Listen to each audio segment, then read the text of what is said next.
자, 안녕하세요. 반갑습니다. 2022년 10월 24일 주식 정리해드리는 주정남. 오늘도 시장 정리부터 먼저 시작해보도록 하겠습니다. 일단 뉴욕 증시는 긴축의 속도 조절 기대감이 커지면서 급등 마감하였습니다. 이번에 이제 월스트리트 저널이 페드가 오는 11월 회의에서는 75bp 인상을 단행한 다음에 12월 달 회의에선 인상폭을 50bp로 낮출 가능성이 있다라고 다시 보도를 하였습니다. 페드 내부에서 속도 조절론이 나오고 있으며 페드가 12월 50bp 인상을 단행한다면 11월 회의 이후 몇 주간은 시장이 이에 대비할 수 있도록 할 것이다라는 전망이 제기된 것인데 실제로 샌프란시스코 연은 총재는 이날 연설에서 기준금리 인상폭의 단계적 축소에 대한 이야기를 시작할 때라면 강조를 했으며 영원히 75bp 인상을 진행할 것이다라는 걸 생각해선 안 된다며 과도하게 긴축하지 않도록 전력을 다할 필요가 있다라고 언급을 하였습니다. 아주 전형적인 속도 조절에 대한 이야기죠. 최근에 있었던 다른 연은 총재들의 발언까지도 생각을 해보게 된다면 이 50bp 12월 론에 굉장히 힘이 실리고 있는 상황이다라고 생각을 하면서 보고 이러한 흐름이 계속되게 된다면은 우리는 야, 이거 예상했던 것보다 최악은 면할 수 있겠다라는 기대감 때문에 조금 더 괜찮게 보기가 좋다. 이렇게 생각하기 괜찮을 것 같습니다. 자, 이어서 토가 정책에 민감한 2년물 금리는 크게 하락하며 4.5% 수준으로 밀려났고 10년물 국채 금리도 소폭 하락하였습니다. 달러 인덱스도 약세로 돌아서는 모습이며 CME 페더치에 따르면 연방기금 금리 선물 시장에서 페드가 11월 금리를 75bp 인상할 가능성은 96.5%를 12월에도 75bp 인상할 가능성은 46.3을 기록을 하면서 종전에 75.4에서 대폭 하락한 수치를 보여주고 있다. 그러니까 시장은 확실히 현재 이 12월에 50에 대한 이 시선을 굉장히 높게 보고 있다. 이렇게 기대를 하면서 볼 수가 있겠습니다. 자, 국제유가 WTI 기준 85.05달러로 플러스 0.64% 상승 마감하였고요. 채권 혼조의 달러 약세, 금 가격은 강세를 보여줬습니다. 일단 간단하게 요약하면은 좋은 내용들 많이 나왔다. 이렇게 보시면 될 것 같네요. 자, 그럼 조금 더 디테일한 부분을 위해서 뉴스들 하나씩 분석해 보도록 할게요. 일단 연준 같은 경우에는 11월 FOMC 75bp 인상 이 전망을 하는 거는 원래 예상대로 진행이 되는데 지금 12월부터 계속해서 속도 조절에 대한 이야기가 나오기 시작한 걸 확인을 할 수가 있습니다. 지금 샌프란시스코 연은 총재 같은 경우에는 이 긴축에 대한 이야기도 하면서도 지금 이 고점에 대한 내용을 원래는 이전에 5에서 5.25까지 올라갔던 걸 생각을 해보면 요거 약간 낮춰서 4.5에서 5로 이야기한 걸 확인을 할 수가 있거든요. 자, 그렇다라고 한다면 고점이 낮아졌다? 야, 그러면 이 고점이 낮았다라고 하면은 악재가 약간 완화가 되었기 때문에 이러한 부분이 시장에 긍정적인 영향을 줄 수도 있겠다. 이렇게 생각할 수 있겠죠. 당연히 금리의 고점이 낮아지게 되었다라고 한다면 달러의 강세도 원래는 이 정도였다면 약간이나마 낮아지는 걸 생각을 해볼 수가 있고요. 거기에다가 지금 같은 경우에는 재밌는 것 중에 하나가 뭐냐 하면은 자, 보이십니까? 지금 일부 국가들에서는 이 자국의 화폐 안정을 위해서 굉장히 적극적으로 움직이는 것도 확인을 할 수가 있어요. 물론 원화 같은 경우에는 직접적인 시장 개입에 대한 얘기가 아직 안 나오긴 했지만 우리도 엔화와 마찬가지로 무제한 이 달러랑 원화 수합 계약 맺은 거 있잖아요. 그리고 이번에 이창용 총재가 한번 그 연준과 이야기를 해보고 그런 다음에 이 개입에 대해서 어느 정도 준비를 하고 있다라고도 이야기를 했고 일본이랑 마찬가지로 한국도 한번 기대를 해보기가 괜찮다라는 것이죠. 자, 그리고 곧 있으면 이제 실적의 슈퍼위크다라고 해서 하나씩 하나씩 좋은 실적들이 나올 것이다라고 예상이 되는데 일단 월가에서 빅테크는 굉장히 밝게 생각을 하는 걸 확인을 할 수가 있습니다. 자, 그리고 추가적으로 한 가지 더 말씀을 드리자면 자, 아멕스라고 해서 이 카드 쪽 하는 미국의 기업 있잖아요. 여기에 실적이 되게 좋게 나올 것이다라고 예상이 되고 있거든요. 그러면 미국의 카드 소비가 괜찮기 때문에 좋게 나온 것이기 때문에 여전히 소비가 강하다라고 생각을 해볼 수가 있습니다. 자, 그러면은 여기에 이제 소비재나 이런 것들 관련해가지고 수혜를 받는 기업들 같은 경우에는 실적이 잘 나올 수 있겠네. 이렇게 생각을 해볼 수 있겠죠. 물론 한국 기업들 같은 경우에는 여기에 영향을 받는 기업들도 있을 것이고 정상관이 없는 기업들도 있을 겁니다. 근데 이제 수출 위주로 하는 기업들 같은 경우에는 주목해볼 만한 가치가 있는 내용이기 때문에 이 부분 한번 생각해보면 좋다라는 것이죠. 자, 그 다음으론 지금 어떻게 보면 제가 제일 기대하고 있는 부분 중에 하나인데 어떤 내용이냐?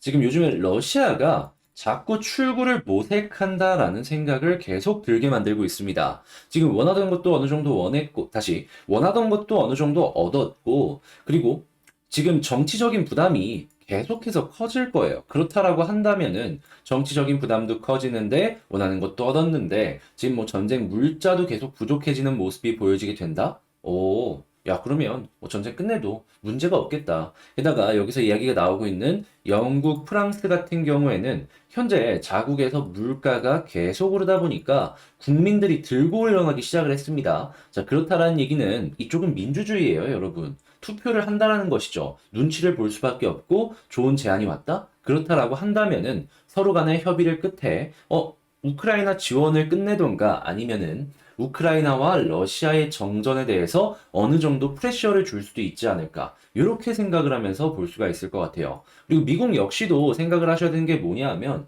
이제 곧 있으면 중간 선거고요. 그리고 여기서 이제 물가 제대로 못 잡으면은 이 트럼프처럼 연임 못 할 수도 있습니다. 이 트럼프의 가장 치명적이었던 게 그 코로나였잖아요. 이 바이든의 가장 치명적인 부분은 물가일 수도 있다. 이렇게 보여지는 거죠. 자, 그렇게 요 내용이 긍정적으로 끝나게 된다면은 우리 같은 경우에는 한국 증시에도 매우 긍정적인 영향을 받을 수 있을 것이다. 이렇게 기대하기가 괜찮을 것 같습니다.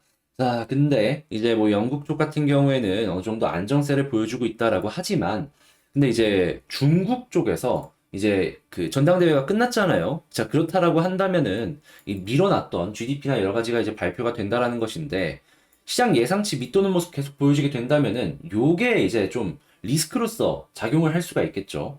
당연히 한국 증시에 안 좋은 영향을 줄 것이고, 이제 한국 뭐 돈줄이 말랐다라는 얘기들이 나오고 있는데, 요거에 대한 리스크는 더욱더 커질 가능성이 높을 것이다. 생각하기 괜찮겠습니다. 그리고 금리를 지금 더 이상 올리지 못한다? 이렇게 할 수도 없는 게 뭐냐면요. 그러다가는 원달러부터 시작해서 난리가 납니다. 네. 수출입 기업들이 아주 그냥 별의별 말들이 다 나올 거예요. 그리고 이런 부분들은 지금 당장의 실적이 이제 곧 있으면 발표되었을 때 좋은 모습을 보여준다라고 하더라도 그 다음에 이제 여러 가지 부동산발 불안부터 시작해서 이제 여러 가지가 이제 얽히고 설키면서 이 불이 꺼졌다가 다시 활활 타오르는 것도 우리에게 보여줄 수가 있는 것이죠. 자, 그리고 지금 뭐 반도체 같은 경우에도 중국에 투자를 굉장히 많이 하려는 기업들이 실제로 타격이 굉장히 많이 갈 것이다라고 보여지고 있습니다. 그래서 일부는 국내로 막 돌리려는 움직임도 보여진다. 이렇게 생각을 해볼 수가 있기는 한데, 이게 그렇게 돌린다라고 해가지고 중국 쪽에서 얻는 타격이 과연 얼만큼까지 완화를 시킬 수가 있을까? 요거는 의구심을 띠면서 볼 수밖에 없을 것 같고, 자, 그리고 지금 이러한 이제 악재? 뭐 이러한 부분에 있어서 어떻게든 이제 미래 먹거리를 확보하기 위해서 해외 진출을 하는 이러한 기업들이 많아지고 있는 것도 생각을 할 수 있습니다. 일단 보험 같은 경우에는 금리 인상의 수혜를 받을 것이다라고 생각이 될 수 있는데 지금 동남아나 이런 쪽으로 해가지고 계속해서 이제 진출을 하려는 움직임 보여주고 있고요. 이외에도 이제 배터리나 이런 기업들 같은 경우에는 미국 쪽에다가 공장을 미리 지어 놓을 계획을 갖고 있기 때문에 여기에 따른 수혜를 받을 수 있다. 이것도 이제 생각을 하시면서 보셔도 괜찮을 것 같습니다. 자, 근데 이제 문제는 뭐냐 하면 이 바이오 쪽 같은 경우는 제가 계속해서 안 좋다라고 말씀을 드리는데 바이오 같은 경우에 기본적으로 실적이 안 좋단 말이죠. 자, 그런데 높은 평가를 받는 이유는 뭐다? 미래의 배율을 앞으로 계속해서 보여주고 끌고 오기 때문이다. 이렇게 생각을 할 수가 있는 것이잖아요. 자, 그런데 이 없는 돈을 쥐어짜가지고 여기서 주주 환원에 대한 이야기가 나온다? 지금 정말 힘든다. 이렇게 이야기하는 반증이 아닐까 싶어요. 그래서 저는 웬만하면은 진짜로 뭐 임상, 삼상, 뭐 통과 직전까지 갔던가 아니면 삼상이 어느 정도 진행이 되는 모습이 보여주는 것이 아니라면 굳이 바이오를 봐야 될 필요가 있는가? 이렇게 생각을 합니다. 자, 그리고 그 금리가 계속해서 긴축을 진행을 하다 보면은 유동성이 낮으면 미래의 배율을 끌고 오는 것도 되게 약해질 수밖에 없잖아요. 그러면은 한동안 계속해서 금리가 올라간다라는 걸 생각을 해본다면 바이오를 지금 타이밍에 들어가는 거는 되게 좀 잘못된 선택일 수도 있다. 이렇게 생각을 합니다. 지금 바닥이 아니라 조금 더 떨어질 수도 있는 것이죠. 자, 그 다음으로는 지금 경기 침체 관련해가지고 수혜를 받을 수 있는 기업 중에 하나가 뭐 트럭 제조사 이거 대충 어떤 느낌인지 알죠? 지금 뭐 일을 못 하겠으니까는 트럭이라도 해야 될까 약간 이런 느낌으로 여기로 이제 들어간다라는 것이고 한국 같은 경우에는 뭐 색조 화장품이나 몇몇 부분들 이제 관련으로 이제 엮여 들어가는 부분들이 있겠죠. 이것도 한번 봤으면 좋겠습니다. 자, 그 다음으로는 재밌는 내용인데 지금 이제 원전 수주를 함에 있어서 가장 큰 경쟁자가 이 미국, 한국, 그리고 이 유럽 쪽에서 프랑스입니다. 러시아나 중국도 있긴 한데 전쟁 때문에 그 둘은 거의 완전히 배제가 되었다라고 생각을 해볼 수 있고 요 세 개의 국가에서 계속해서 이제 대립을 하면서 진행을 하는데 미국과 한국은 거의 동맹 단계이기 때문에 계속해서 협력을 진행을 할 것이다라고 생각을 하고 프랑스만 약간 동떨어져 있다라고 생각을 해볼 수 있거든요. 그런데 자 이번에 프랑스가 계속해서 이 둘한테 협력에 밀린다라고 생각을 했는지 한국 쪽에 러브콜을 보냈습니다. 자 그렇다면 재밌는 거. 그 누가 수주를 받든지 간에 한국은 협력사로서 참여를 하든가 직접 주도하면서 돈을 벌 수 있다라고 생각을 해볼 수가 있겠죠. 이거 원전 싹쓸이 할 수도 있다라는 생각이 들기 때문에 여러분들도 요게 만약에 되게 된다면은 야 이거 되게 괜찮은데 라고 생각을 하시면서 보셔도 괜찮을 것 같아요. 자 이렇게 내용들을 한번 싹 정리를 해보게 된다면은 일단 긴축에 대한 이 기대감, 요거 있긴 하지만 중국이나 아니면 한국의 이 금리나 아니면은 부동산 관련된 리스크는 여전하다. 자, 그러고 이 실적 부분에 있어서도 이 갈리는 부분이 분명히 있기 때문에 나눠서 봐야 될 필요가 있다. 그리고 원전은 좋은 뉴스 나왔다. 이렇게 말씀드리면서 시장 정리를 마칠 수가 있을 것 같습니다. 자, 이렇게 다 지금 말씀드린 내용들 같은 경우에는 장 시작 전에 이 텔레그램 링크, 다시 텔레그램 공부방을 통해서 여러분들과 함께 정보를 제공을 해드리고 있으니까 요런 거 한번 보고 싶다, 공부를 해보고 싶다라고 생각을 하신다면 예, 영상 소개란에 있는 텔레그램 링크를 클릭하시고 입장을 하신 다음에 이런 것들 하나씩 하나씩 같이 보시면 좋을 것 같습니다. 자, 이렇게 시장 정리 끝냈고 이제 그러면 본 영상 시작하도록 할게요. 자, 제가 이번에 가지고 온 종목은 두산 에너빌리티를 가지고 왔습니다. 아, 솔직한 생각으로 전 되게 지금 좋게 보고 있거든요. 금요일 날 좀 빠졌잖아요. 그래서 아, 이거 좀 시간이 걸리나 싶었는데 오늘 바로 이 회복해주는 모습 보고서 야, 이거 최대한 그렇게까지 질질 끌지 않고 빠른 시간 내에 추가적으로 더 올라갈 수도 있겠다. 이런 생각이 좀 들었습니다. 자, 그래가지고 제가 왜 이렇게 생각을 하면서 에너빌리티를 볼고 있는지 요거에 대해서 좀 하나씩 하나씩 살펴보도록 할게요. 자, 일단 가장 먼저 나오고 있는 뉴스를 좀 보자면 최근에 웨스팅하우스가 유럽 내에서 이 수주를 보다 더 받기 위해서 한국 쪽에 소송을 걸었다? 요 내용을 확인을 할 수가 있습니다. 자, 그런데 이게 만약에 소송을 걸 거였으면 그 이전에 뭐 사우디나 이런 데에 있을 때 진작에 걸지 않았겠습니까? 자, 근데 이제 한다는 건 그만큼 지금 먹을 파이가 많다라는 것이고 한국 역시도 여기에 제대로 반격을 할 수 있고 미국의 원자력 파트너로서 중요한 역할을 하고 있기 때문에 끝까지는 안 갈 것이다. 이렇게 생각해 볼 수 있을 것 같아요. 그러니까 어떻게 보면은 수주를 보다도 잘 받기 위한 움직임이 아닌가 그 정도로 보면 괜찮지 않나 싶은 거죠. 자, 그리고 지금 한국이랑 미국은 완전 동맹입니다. 자, 그렇다는 얘기는 수주를 받는다라고 하더라도 협력사로서 부산이 참여를 하기가 괜찮다라는 거예요. 근데 지금 거기에 가장 큰 경쟁자라고 할 수 있는 프랑스까지도 함께 가려는 모습이 보여지고 있습니다. 자, 그러면 우리나라 같은 경우에는 특히나 에너빌리티 같은 경우에는 기술력이나 아니면은 시공 능력이나 여러 가지를 생각을 했을 때 한국이 직접 수주를 받으면 매출 증가하면 너무 좋은 거고 그게 아니더라도 미국이 된다? 협력사로 참여하고 프랑스가 된다? 협력사로 참여하고 뭐 나쁜 게 있습니까? 그래서 뭐 한국이 안 된다? 너무 안 좋은 상황이다? 뭐 그렇게 얘기를 하더라도 에너빌리티랑은 약간 별개로도 볼 수 있지 않을까. 그래서 저는 에너빌리티의 입장에선 지금 상황이 굉장히 좋은 상황이 아닌가 이렇게 생각을 합니다. 게다가 지금 채권단 관리 끝내고 리스크 관리를 위해서 경영의 효율화를 위해서 전문 경영인 투톱 체제 계속 유지를 하고 있고 현금 흐름 같은 경우에는 아예 전성기 수준을 회복했다라고 하거든요. 지금 이 아시겠지만 금리 계속 올라가고 회사들이 회사채를 얻기가 다시 회사채를 성공적으로 발행하기가 상당히 힘든 상황입니다. 자, 그런데 지금 현금이 괜찮다? 모든 준비를 끝내놓은 상황으로 이 악재가 나오는 시장 상황이 보여진다라고 하더라도 야, 이 정도다라고 한다면은 치고 나갈 수도 있을 것이다. 이렇게 생각을 해볼 수가 있겠죠. 게다가 돈줄 조인다라고 하더라도 국가 차원에서 계속 수주를 받으려는 모습을 보여주게 된다면 금융권에서는 이 원전 관련으로 도움을 무조건 줄 것이다 라고도 생각을 해볼 수가 있을 것이고요.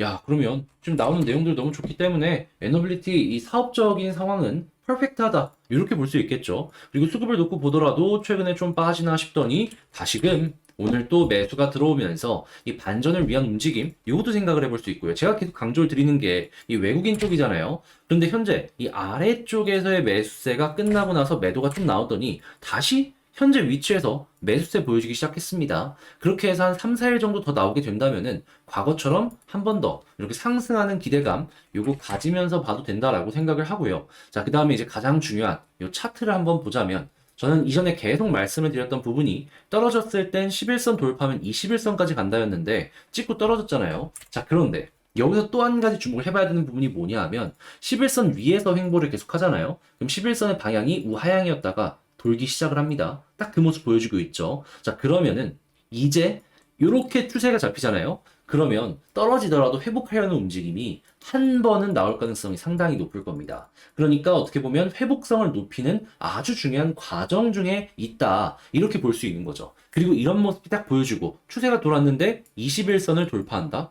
그렇게 기다렸던 61선까지 쭉 가는 거 기대할 수 있는 겁니다. 왜냐하면 자, 과거에도 이제 계속해서 반복해서 말씀드리는 건데 중요하니까 다시 말씀드리면 11선 돌파했을 때 21선까지 가는 모습 많이 보여줬지만 21선을 돌파했을 땐 61선 부근까지 요렇게 가주는 모습을 상당히 많이 보여줘 왔습니다. 물론 이렇게 실패하는 경우도 없지 않아 있기는 했지만 그래도 이렇게 가능성 자체가 높다라는 걸 생각을 해본다면 현재 위치에서 야, 이거 보기가 되게 좋은 거 아닌가? 생각해 볼 수가 있는 거죠. 아니, 몇 번이고 반복했고 성공률이 70에서 80% 이상을 보여주고 있는데 여기 뚫으면 이렇게 갈 수 있는 거 충분히 이제 느낌표 딱 띄면서 보면 괜찮은 거 아니겠냐라는 것이죠.